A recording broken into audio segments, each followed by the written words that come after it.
വീടിന്റെ പ്രശ്നമല്ല, ചില വസ്തുക്കളുടെ പ്രശ്നമാണ് അവിടെ സൗഭാഗ്യത്തെ സാരമായ രീതിയിൽ ബാധിക്കുന്നത് എന്നുണ്ട്.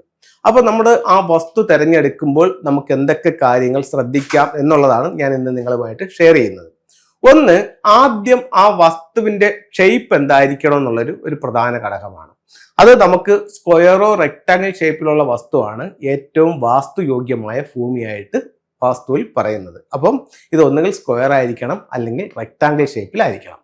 അടുത്തതെന്ന് പറയുന്നത് ആ വസ്തുവിന്റെ ഭൂമിയുടെ ചരിവ് എങ്ങോട്ടാണ് അതിന്റെ ഒഴുക്ക് എന്നുള്ളത് ഒരു പ്രധാന ഘടകമാണ്. ഉദാഹരണത്തിന് പടിഞ്ഞാറ് ചരിഞ്ഞ് കിഴക്കുയർന്ന ഭൂമി അത്ര നല്ല ഭൂമി അല്ല. അതുപോലെ തന്നെ വടക്ക് വശം താഴ്ന്ന് തെക്ക് വശം ഉയർന്നു നിൽക്കുന്ന ഭൂമിയും നല്ലതല്ല.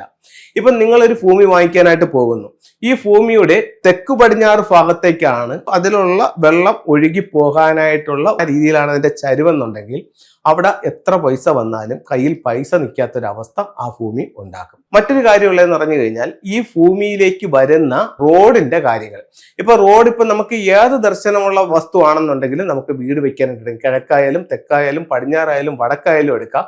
അതിൽ അതിൻ്റെതായിട്ടുള്ള ഉച്ചഭാഗങ്ങളിൽ മാത്രം വസ്തുവിലേക്ക് കടക്കാനുള്ള ഗേറ്റ് പണിയുകയും അതിന് വാസ്തുയോഗ്യമായ അല്ലെങ്കിൽ വാസ്തുപ്രകാരമുള്ള പ്ലാൻ കൂടെ ചെയ്യുകയാണെങ്കിൽ നമുക്ക് ഏത് ദിക്കും നമുക്ക് വീട് വെക്കാനായിട്ട് പരിഗണിക്കാവുന്നതാണ്.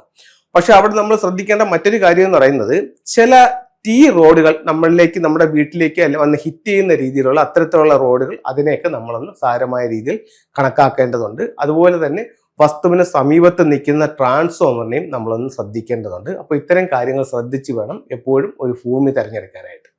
നമുക്ക് ഫെങ്ഷുയുടെ ചില ടൂളുകൾ നോക്കാം. സാമ്പത്തികമായിട്ടുള്ള അഭിവൃദ്ധിക്ക് വേണ്ടി നമുക്ക് ഉപയോഗിക്കാൻ പറ്റിയ നല്ലൊരു ടൂളാണ് ഡ്രാഗൺ ടർട്ടിൽ. ഡ്രാഗന്റെ ഹെഡും ടോർട്ടോയ്സിന്റെ ബോഡിയും അതിന്റെ മുകളിൽ ഒരു ലാഫിൻ ബുദ്ധ ഇരിക്കുന്നു. ഇത്തരത്തിലുള്ള ഒരു സ്റ്റാച്യു വാങ്ങിച്ചിട്ട് നിങ്ങളുടെ സ്വീകരണ മുറിയുടെ സൗത്ത് ഈസ്റ്റ് ഭാഗത്ത് വെക്കുന്നത് സാമ്പത്തികമായിട്ട് അഭിവൃദ്ധിക്ക് നല്ലതാണ്. അതുപോലെ നോർത്തിൽ വെക്കുന്നത് തൊഴിൽപരമായിട്ടുള്ള അഭിവൃദ്ധിക്ക് നല്ലതാണ്.